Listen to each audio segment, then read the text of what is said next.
বিসমিল্লাহির রহমানির রহিম গাইস, আসসালামু আলাইকুম। আজকে একটি গুরুত্বপূর্ণ খবর দৈনিক যুগান্তরে প্রকাশ হয়েছে। আই লাভ মোহাম্মদ বলা ব্যক্তিদের উপর চড়াও হচ্ছে মোদি সরকার। ঘটনাটি ঘটেছে এরকম ভাবে, আমি বিস্তারিত বলছি।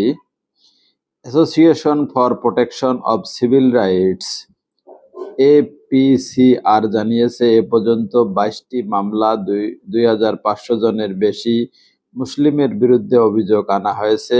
আর বিজেপি শাসিত বিভিন্ন রাজ্যে অন্তত 40 জনকে গ্রেপ্তার করা হয়েছে। এই যে এরকম একটি ছবি দেখাতেছি, এই যে ছবিটি যেখানে